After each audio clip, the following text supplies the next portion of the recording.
We will talk about alcohol and red wine specifically, if it's healthy and if it has enough health benefits to say that alcohol in moderation is healthy. We have controversial meta-analysis, and it's very important. That's why we have so much question marks. And first, an important part is that meta-analysis says that 1 to 2 drinks per day decreases overall mortality.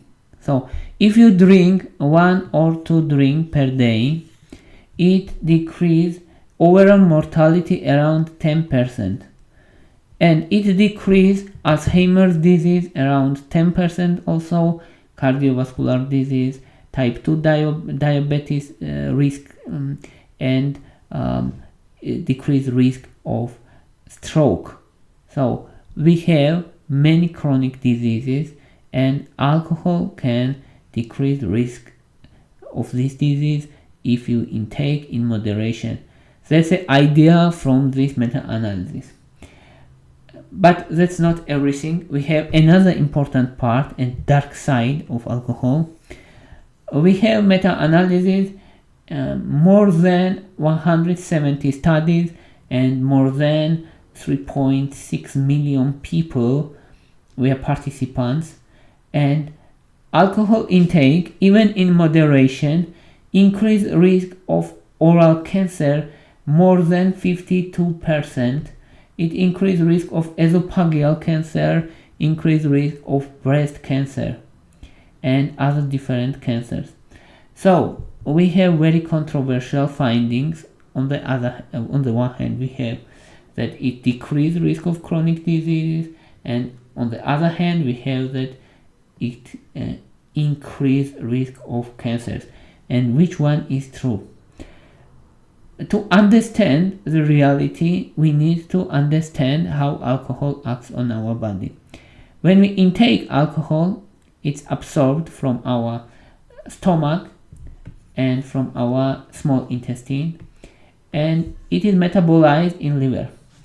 Alcohol itself is toxin for our body, but still around 2%, sometimes more than 2% of alcohol is circulating in our body, in our blood, and it reaches to brain. That's why we have altered cognition and depressed mood and slowed motion, because of alcohol is depressant. More than 90% of alcohol is metabolized. Metabolized means that it is changed from alcohol into acetaldehyde, and this process is guided by enzyme which is called alcohol dehydrogenase, and we get acetaldehyde. And acetaldehyde is toxin. It's strong toxin. So alcohol metabolite acetaldehyde is strong and well-known toxin. It damages liver. It can cause cirrhosis and cirrhosis, liver damage, serious condition which is irreversible, and it can cause cancers. So acetaldehyde is well-known carcinogen also. That's why for our body it's toxin, of course, and our body tries to convert it also, and acetaldehyde eventually is metabolized or converted into acetate also. And this process is done by enzyme which is called aldehyde dehydrogenase. And finally we get acetate. Acetate is not harmful, and acetate is converted into carbon dioxide and water, and is excreted from our body.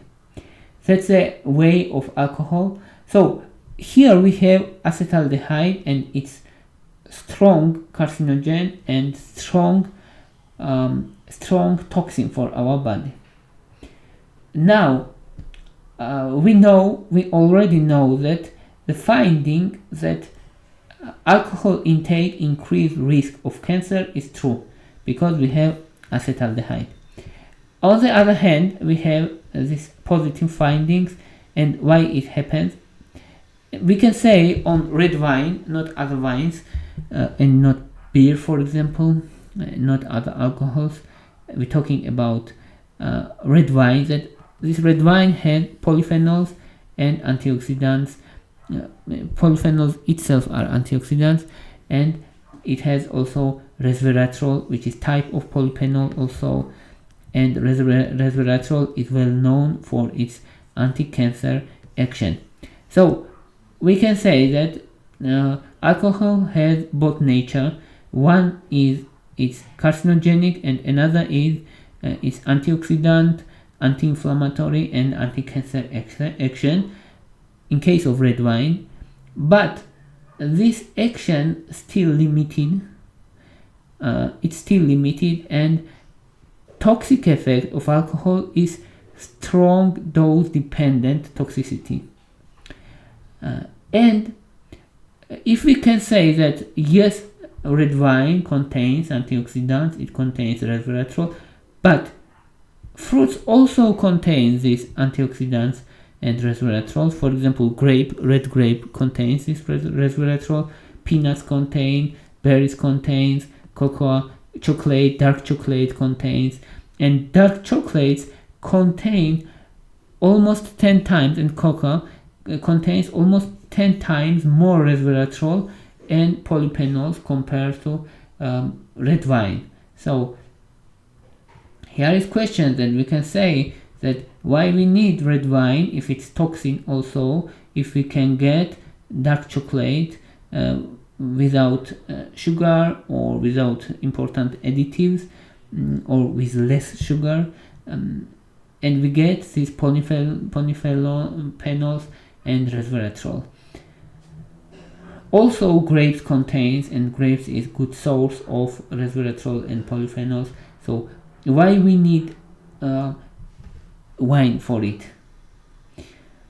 And we have also studies, and it's very important part actually, that people who drinks wine in moderation, 1 or 2 drinks per day, usually follow healthy lifestyle compared to other people, compared to people who is not drinking at all, or people who drinks more than 2 drinks per day. So these people who are in which alcohol decreases risk of cardiovascular disease, Alzheimer's disease risk, and type 2 diabetes, maybe they already are more healthy than other people. They already following more healthier lifestyle than other people. So these findings from wine actually is not because of wine, and it's not true correlation, it's false correlation. It's false correlation that intake 1 to 2 drink wine can decrease risk of cardiovascular disease. It can be false correlation. So we should think about it, and I personally think that it's false correlation, because alcohol is toxin with its nature, and its beneficial part is smaller. So I think that we have no enough concentration of these polyphenols or resveratrol to get or to overweight these harmful effects. So I think alcohol is toxin, and we have strong evidences. For example, 5 drinks daily increase risk of dementia 61%. So how we can say that you intake 2 drinks per day and decrease risk of dementia by 10%, and you drink 5 drinks per day and you increase your dementia 61%.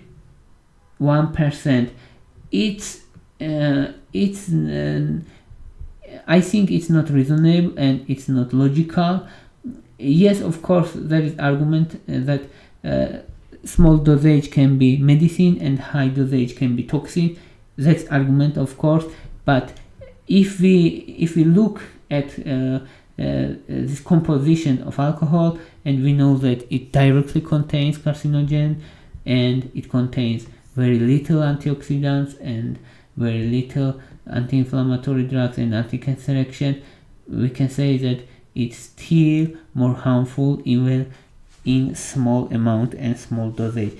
And lastly, I want to say that American Dietary Guidelines recommends 1 to 2 drinks daily or less alcohol. So upper limit is 1 drink for women and 2 drinks for men.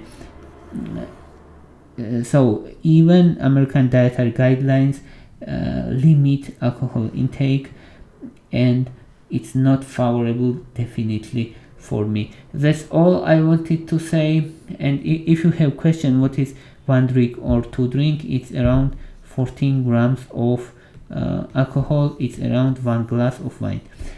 Thank you very much. Thank you for your interest. If you like my videos, please thumbs up. If you like my channel, please subscribe. Thank you very much. Bye for now.